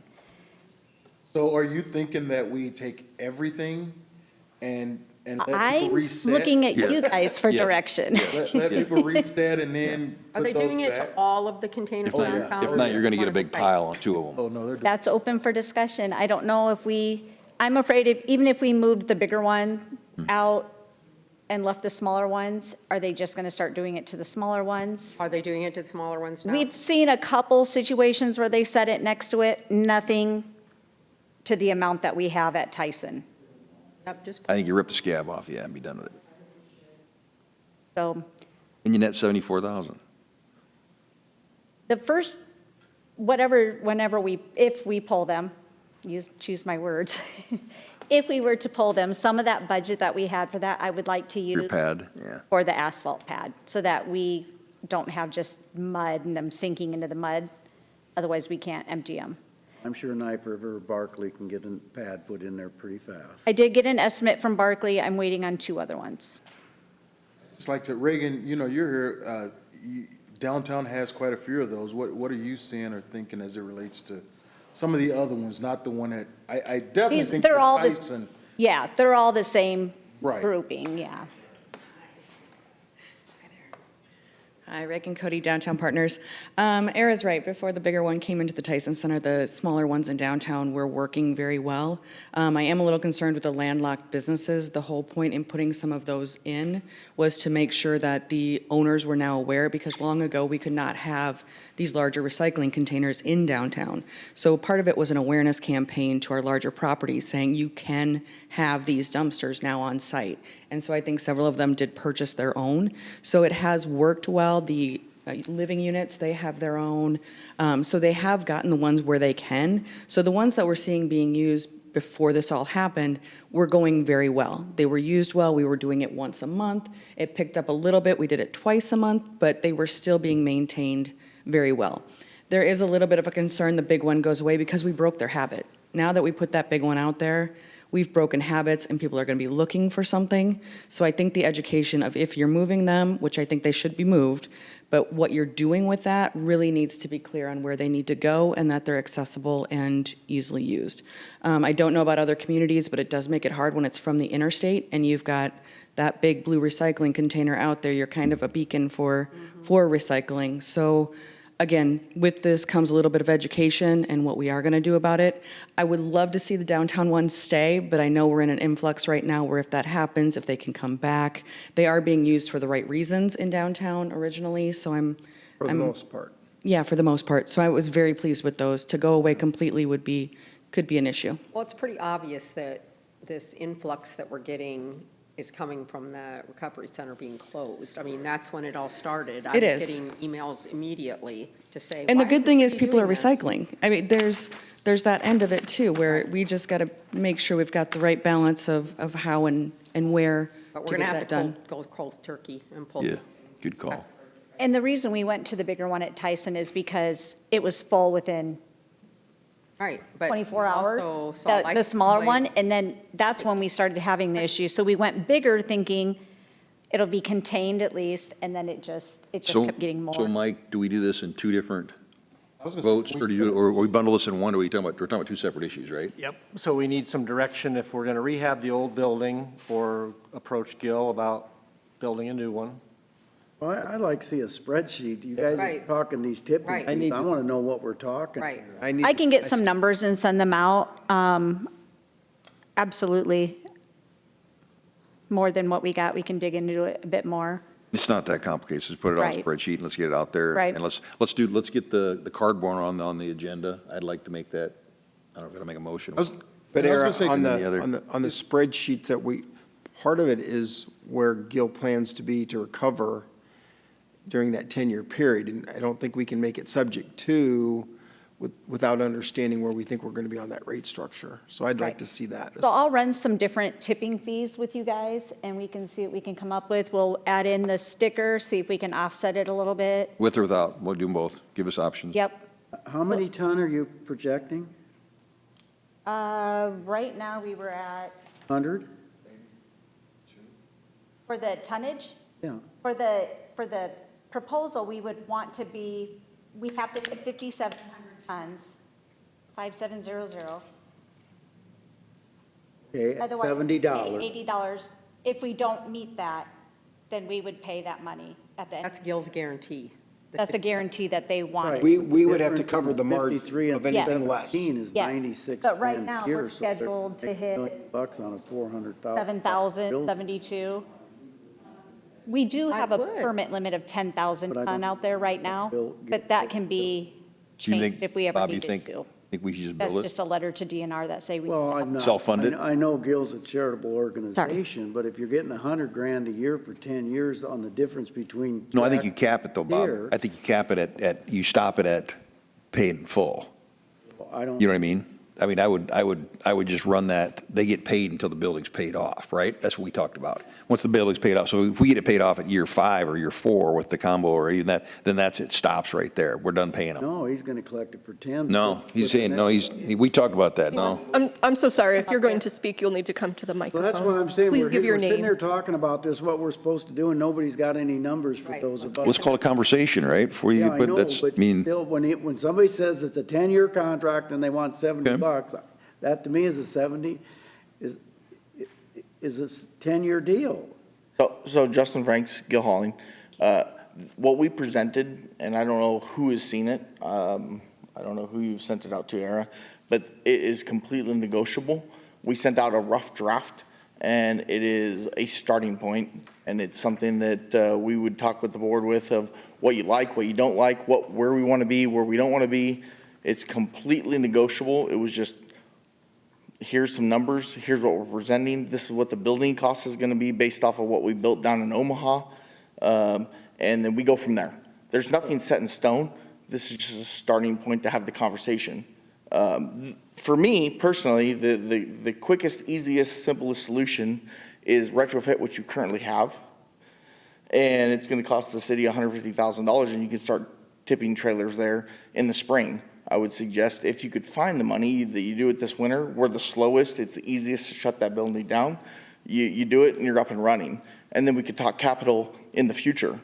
Now, however, if you wanted to talk capital now, we just were throwing out, we know that it's gonna roughly cost $500,000, and here's our starting point, where do you need to be? And we have that discussion. Why don't we ask Mike and Teresa to work with Era to start putting some numbers together with different business plans, different proposals, so we can make a more educated evaluation. Absolutely. I just, if you go the 150,000 route, and if the city had the money, you could do it in the off season and fall through the winter. You could retrofit those doors, put the leachate collection system in, and you'd be up and running in the spring for dump You want to trailers. do that work, Gil, or our contractor? What was that? You want to do that work, or our contractor? That would be a contractor with Oh. the city. The $500,000 was the proposal Yes. from Gil. No, I Yeah. understand that one. Yeah. I just mean the retrofit. Yeah, so the retrofit would be the quickest, simplest I would like to solution. do the retrofit now. That would be the quickest, simplest Well, solution. even if you did the retrofit, build another building later, the Right. retrofit's not wasted money. No. Correct. Absolutely not. It is a city infrastructure that you guys own right now. Right. Right? We're gonna get And with the other building, it is infrastructure that if we build it, you own it at the end of the contract, whether, like Rick said, if it's paid back in 6 years, 7 years, 10 years, whatever it is, right? The city now owns that new building. Right. But the quickest, simplest solution is the 150,000, retrofit the building, put the leachate collection system in. We're all saying the same and thing. You're up and running. Yep. Good. Thank you. Thank you so much. Well, Eric, I just wanted to ask, as we look to remove those recycling bins, is it possible that obviously, we all want to get the Tyson one out, but the other ones, I would ask that we gradually to see what, would take place, because, I mean, obviously, some of them are filling up, but I don't know if we would have that same situation, and if we see that, we can move those. Absolutely. That would be something we can do. We can remove that one to start, see if there's more issues at the smaller ones. If there is, then we decide if we're just going We need a banner to. or a sign after we take that one out that says, all dumping go to the dump. Right. 28. Yeah. Pull the Band-Aid. And we need to educate people. I mean, we can just do that with council direction right now. Yeah. Just move those big ones. We There's just don't the have one. to move the There's big. just the We would one. be Just moving the the big one, one right. at the Yep. Tyson with the development of the Walgreens site anyway, so it makes sense to do that now. Question I've got, Nara and I talked about this earlier, and Captain Bertrand, I don't know if you've got any thoughts. We have flock cameras that are serving multiple purposes. They're all over the city. I'm assuming they're positioned in places where the dumpsters are. Why aren't we able to enforce our laws with people that are dumping at these locations? We have 5 flex cameras that are movable. We could certainly do it. Seems to me that it needs to be part of a solution. There's you'll probably see some data coming down that Tracy Markowski and IT has done a assessment of city camera infrastructure. If you guys haven't seen that yet, it's done or coming. So you can see where 600 some cameras in the city, so you can see where we're all at. We'll have a grant before you guys next week for 100,000 for camera infrastructure. So How many more cameras will that, or it's infrastructure, not cameras? no, it's a blend. You don't get just cameras, but it depends. It depends on what you select. So that's no easy answer. Right. We'll have that in front of you next week. Great, thank you. Thanks, Sarah. All right, I'll remove Tyson, for sure. move them. Move it tomorrow. Tyson. Tyson. Right. I'm curious, is there any perspective from the EAB, any thoughts? I do have thoughts. Please share. Yes, Sam. Didn't want to, Talked about this I didn't at want last to Thursday's not Hey, give now, you the Sam, before you opportunity. load up, Daly Sam, from the now, before you load EAB. up, we just got done compromising. We're only taking out the giant one. Yes, I love Just to that. break Like, that the was gonna be cycle. my suggestion, was Right. the cameras. That's what we're doing. Because I wanna know what's actually happening. Yep. Well, So Gil has already investigating- witnessed what's happening. They've seen Right. license plates while they're on site of Elk Point, South Sioux, all these Lamar's, all these different license plates from different counties coming in and dumping there. Yeah, but then being able to find those people. Right, And get right. their money. Right, and I have already And then- asked for a camera to be put in there. Yeah. And then, so I'm for removing the one that's a problem. Yes. But I agree with Reagan with the downtown. It's been so nice to have, having a couple small businesses around, utilizing those. I want to keep those very badly. So that's But I EAB want- perspective. Go ahead. And I was just going to say, because otherwise, if we take those away, I would want to see another environmental project that the city would be willing to support. because I would be devastated to see. I think people are going to have a hard time going out to the CCC. It takes a lot more effort, and I think everything's going to go into the trash, which is a big bummer, so. And I think that's more it. people could get the recycle bins at their home. I don't think they understand they can have as many as they Right. want Yeah, for free. yeah, Except for glass. Up to 6. yeah. They can But I have up think to it's 6. important to get that They pad shouldn't pulled want out any there. more. What? I think Yeah. it's important for $45,000. Get to it done. That pad poured at the landfill and get the fence going and get that moved out there so people have a place to go. Right. With cameras and get it You ready. might need to call one of your buddies. Well, they'll get, Asphalt Knife business. River or Barkley will be there tomorrow, but I don't know how you do that when it's $45,000 because I believe there is a camera on the building at Gill that faces that area that we have kind of plotted for the recycling area. So we would have a we have camera our next. Right. on that. Great. Sounds like we have a step in the right direction again. Good. Thank you. Thank- Good discussion, Era. If the city attorney will not want to hear this one, but if you can get plans quickly for the pad, you can carry that on, and as long as you notice it, onto one of our luncheon meetings with a board. But I Yes, think you it's can. important, but can.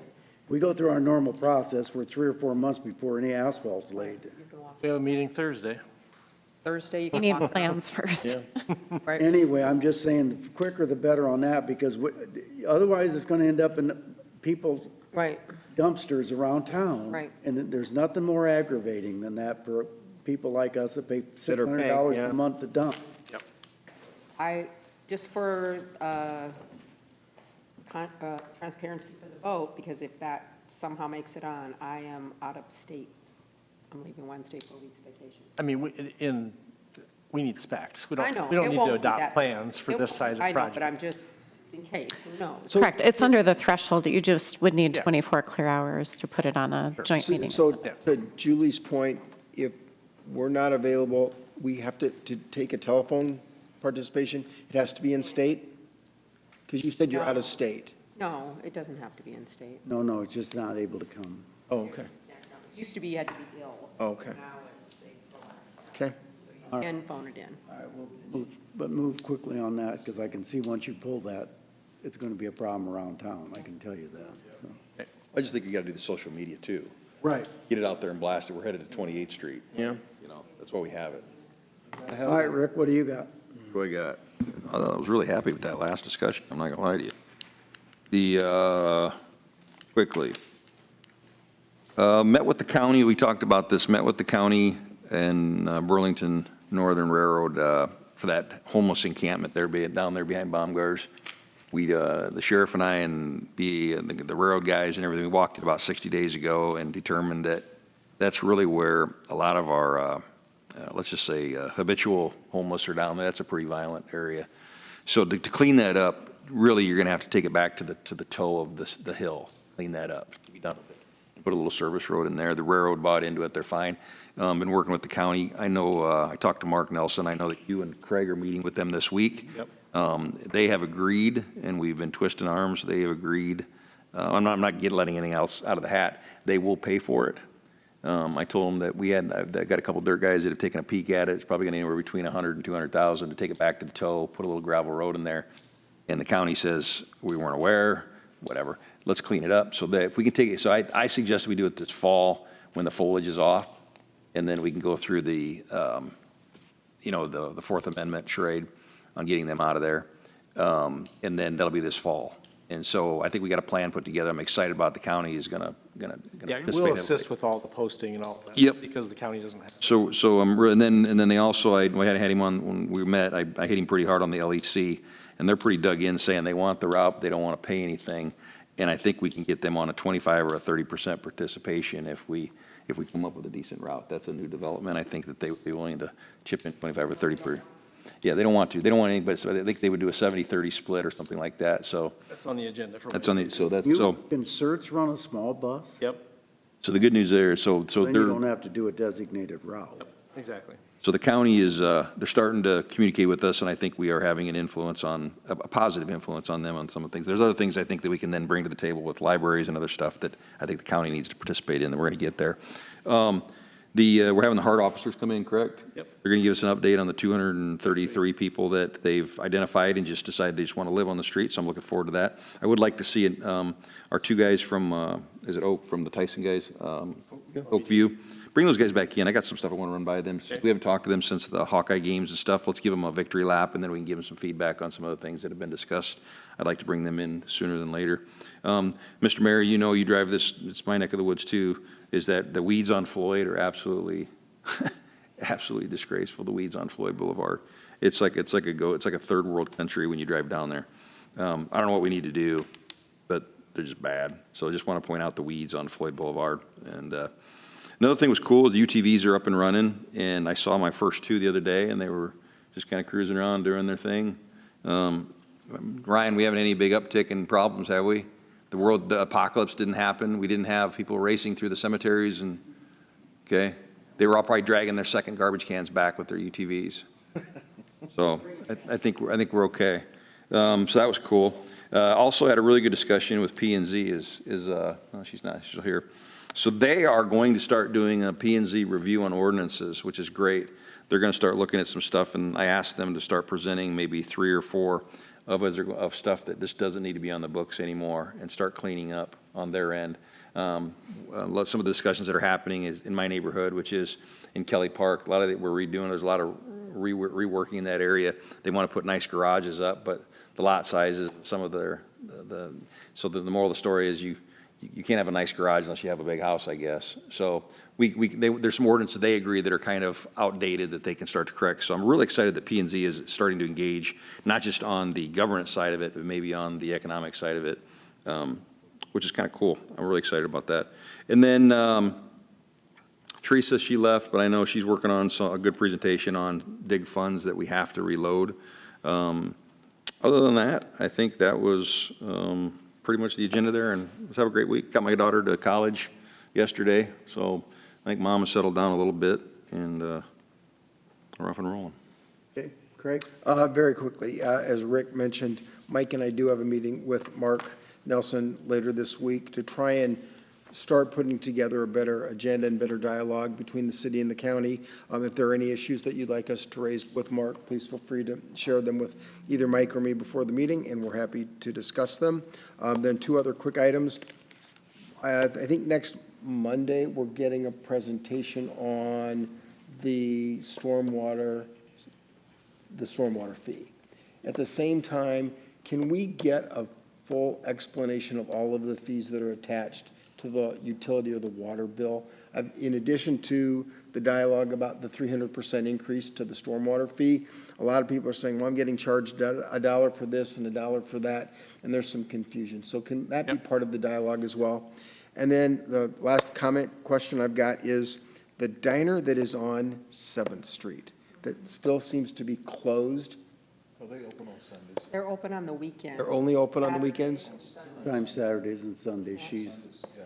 That's for 2 days a week that she works. The reason I raised the question is I wonder if that would be able to relocate to the entertainment district. Oh, they just went through several years of giving it on the historic register. Oh, at the location, Yep. okay. I'll scratch that off then. Yep. Thank you, that's it. Ike? Yeah, absolutely. I just kind of piggyback off of what Rick said. I had the opportunity to see a couple of UTVs. Actually, one of the citizens was very happy, and that was pretty cool to see them kind of downtown and rolling around. So very excited about that. And that was going to be my question too, Captain. Did we see anything, hear anything, or any of those things? And so glad to hear that. Just want to, I know that the warming shelter and Mount Zion Church are going to be meeting this week, I believe. And I think all of us were invited to that. Is that this week or next week? Or maybe it's next week. I think it might be next week. 24th, I think. Yeah, maybe it's next week. So I know that they're excited about that partnership, and there may be some opportunity to help with some of those things. So that's it. I have nothing on move adjourn. I thought you. Second. Berenstein? Aye. Bertrand? Bertrand. Aye. Rayford. Aye. Shaner. Aye. Scott. Aye.